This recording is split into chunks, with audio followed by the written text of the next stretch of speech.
자, 교재 142페이지의 법인세 계산 구조가 되겠습니다. 자, 142페이지 앞에 140페이지에 보면 조정 항목별 소득 처분 사례라고 있는데요. 자, 소득 처분 사례가 140페이지, 41페이지까지 요약이 되어 있습니다. 여기에 나와 있는 내용은 모든 내용들 다 정리하신 다음에 그냥 참고로 한번 살펴보시면 될 것 같습니다. 지금 이 소득 처분 사례를 보시면 크게 도움되지 않을 수도 있기 때문에 전체 법인세를 이해하신 다음에 요약 정리 차원에서 보시면 되겠습니다. 자, 142페이지에 법인세 계산 구조가 되겠습니다. 각 사업연도 소득금액의 계산은 결산상 당기순이익에서 세무조정사항을 플러스 마이너스해서 차가감 소득금액을 계산하고요. 거기에서 기부금 한도 초과에 기부금 한도 초과 2월 송금 산입액을 플러스 마이너스해서 각 사업연도 소득금액을 계산을 합니다. 차가감 소득금액이 기부금 한도에 계산할 때 적용되는 금액이다라는 걸 기억해 주시고요.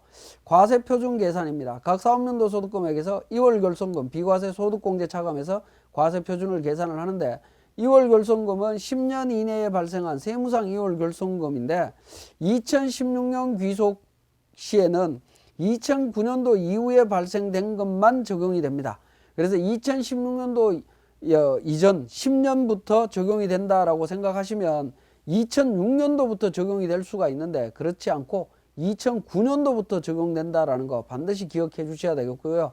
2008년도 7년도 분은 5년 동안 공제가 됐기 때문에 이미 전부 다 소멸했다라고 보시면 되겠습니다.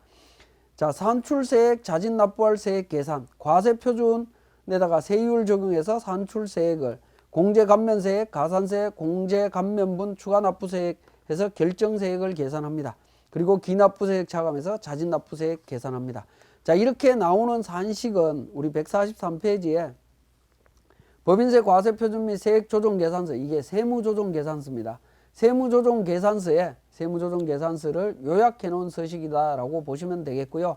자, 우리가 법인세에 관련해서 공부를 하는 내용들은 전부 다 이 세무조정계산서 별지 3호 서식, 이 서식 하나 작성하기 위한 목적이다라고 보시면 되겠네요. 자, 144페이지에 소득금액 조정합계표, 과목별 소득금액 조정 명세서 관련되는 내용이 있습니다. 이건 참고로 보시면 되겠습니다. 자, 147페이지에 재무제표 내용 중에 즉시 세무조정해야 될 사항이 있습니다. 자, 우리가 세무조정을 하실 때 반드시 챙겨 보셔야 되는 부분들은 합계잔액 시산표나 결산재무제표를 반드시 확인을 해 보셔야 됩니다. 결산재무제표를 확인을 해 보면 현금, 당좌예금, 보통예금 이런 계정과목별로 외상매출금, 대손충당금이 있습니다만은 이런 계정과목별로 내용을 보면서 여기에서는 어떤 세무조정을 해야 되겠구나 하는 내용을 미리 정리해 보실 필요가 있습니다. 그렇기 때문에 반드시 재무제표를 한번 보면서 그러니까 세무조정을 하셔야 됩니다. 근데 실무적으로 보면 많은 분들이 재무제표를 보지 않고 세무조정을 하고 있다라는 거죠. 왜냐하면 그렇게 되는 이유 중에 하나는 이미 결산을 할 때 관련되는 세무조정 사항들을 전부 다 정리하고 본인들이 결산하고 본인들이 세무조정을 하기 때문에 재무제표를 안 보는 경향이 있습니다. 그렇지만 반드시 재무제표를 보면서 세무조정하는 연습을 하셔야 되고요. 자, 재무제표를 보면서 별도의 세무조정 절차가 필요 없이 세무조정해야 되는 사항들이 있습니다. 그게 바로 첫 번째 나오는 것이 법인세 등 비용입니다. 법인세 등 합계잔액 시산표 맨 하단부에 보면 법인세 등이 있죠. 2,200만 원 세무조정해야 되는 부분입니다. 송금, 불산이, 기타 사회출로 세무조정해야 되는데요. 자, 이렇게 보면서 정리를 하셔야 되는데 법인세 등과 관련되는 부분은 우리 법인조정에서 표준재무제표 인식할 때 표준손익계산서 인식할 때입니다. 표준손익계산서 불러올 때 F12 불러오기를 통해서 인식하고 F3번 조정등록이라고 있습니다. F3번 조정등록을 누르면 법인세 비용 2,200만 원 세무조정해야 된다라는 것을 확인하실 수 있고요. 관련되는 내용 세무조정 되어 있는 것을 확인하실 수가 있습니다. 법인세 비용 2,200만 원 기타 사회이출 반영되어 있는 것을 확인하실 수 있습니다. 자, 이렇게 관련되는 서식을 작성하실 때 작성하게 되면 F3 조정 등록이라고 하는 메뉴가 있으면 반드시 실행을 시켜 보시는 게 좋겠습니다. 실행시켜 보면 세무조정해야 되는 사항들을 가르쳐 준다라는 거죠. 가르쳐 주기 때문에 놓치지 않을 수 있습니다. 근데 만약에 법인세 비용에 대한 세무조정을 누락했다라고 하면 나중에 우리 법인세 신고는 전자신고하게 될 겁니다. 전자신고할 때 법인세 비용에 그러니까 소득금액 조정합격표에 누락되어 있기 때문에 세무조정이 누락됐다라는 오류 멘트가 나오게 됩니다. 그 오류 멘트를 나중에 발견하게 되면 그러니까 좀 심각한 문제가 나올 수 있기 때문에 미리미리 좀 챙겨 보셔야 되겠습니다. 그리고 잡손실 계정 등에 포함되어 있는 벌금, 과태료, 가산금, 체납처분비 뭐 이런 부분들에 대한 세무조정이 선행되어야 되겠고요. 그 다음에 자산의 평가차익, 평가차손 마찬가지입니다. 그리고 동그라미 4번에 기업회계상의 자본거래와 손익거래 구분해야 된다라고 했습니다. 그래서 자본거래에 해당하는 것 중에 자기주식 처분이익 등은 법인세법상에서 손익거래로 분류하고 있기 때문에 과세소득에 포함시키는 세무조정을 해야 되겠죠. 5번에 나오는 매도가능증권 평가손익에 대한 세무조정도 마찬가지 사항이라고 보시면 됩니다. 그 다음에 6번에 나오는 정규오류 수정손익도 마찬가지인데요. 다시 한번 합계잔액 시산표를 한번 보도록 하겠습니다. 합계잔액 시산표를 보면 자본계정에 가보면 전기오류 수정손실, 매도가능증권 평가손실, 자기주식 처분이익 관련되는 재무제표에 나와 있는 내용들이 있습니다. 자, 이러한 내용들은 그러니까 별도의 세무조정을 진행해야 된다라는 거죠. 진행해야 되는 것을 가르쳐주고 있습니다. 관련되는 회계 처리가 어떻게 되어 있는지 확인하시고 세무조정을 해야 되는 부분이기 때문에 우리가 재무제표를 안 보면 이런 부분들에 대한 세무조정을 놓칠 수밖에 없다라는 겁니다. 특히 기술개발준비금은 연구인력개발준비금을 의미하는 건데 1억 6천만 원이 있다라고 하는 부분은 추가 설정의 세무조정은 이루어지지 않지만 환입에 대한 세무조정이 일어나야 된다는 것을 암시해주고 있습니다. 그러한 부분들을 미리 챙겨보시기 위해서라도 우리가 재무제표를 반드시 확인해 보셔야 된다는 겁니다. 자, 148페이지에 전기 오류 수정 손익입니다.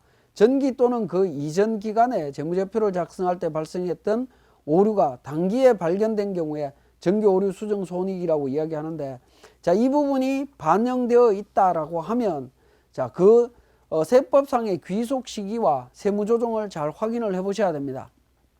전기오류 수정손익은 중요한 전기오류 수정손익은 우리 합계잔액 시산표에 나와 있듯이 자본 항목으로 처리하고요. 중요하지 않는 경우에는 손익계산서에 반영을 시킵니다. 자, 먼저 손익계산서에 반영한 경우에는 전기오류 수정손익에 대한 세법상의 귀속 시기를 따져서 단기 입금 또는 송금인 경우에는 세무조정이 없습니다. 근데 전기 이전의 입금 송금인 경우에는 입금 불산입 유보 또는 기타, 송금 불산입 유보 또는 기타의 세무조정이 발생한다라는 거 기억해 주시고요. 그 다음에 전기 오류 수정 손익을 전기 2월 이익잉여금에 반영이 되어 있는 경우, 즉 자본에 반영이 되어 있는 경우입니다.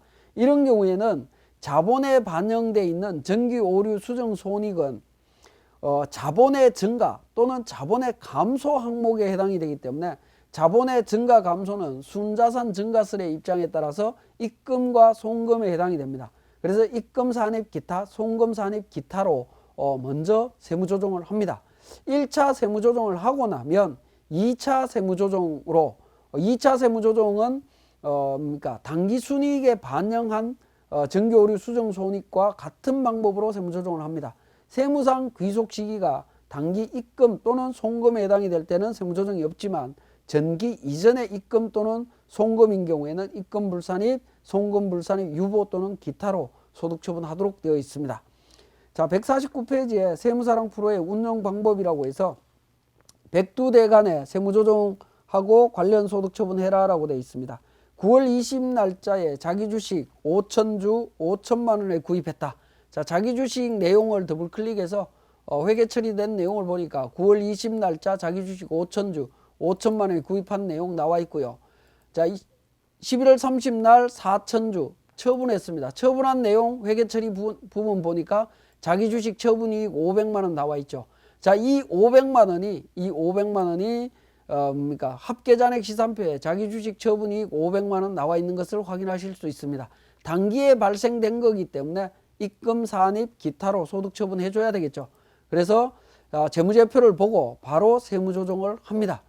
자, 법인조정의 소득금액조정학계표 쪽에 가서 소득금액조정학계표에 가서 자기 주식 처분 이익과 관련되는 세무조정을 반영해 주시면 됩니다.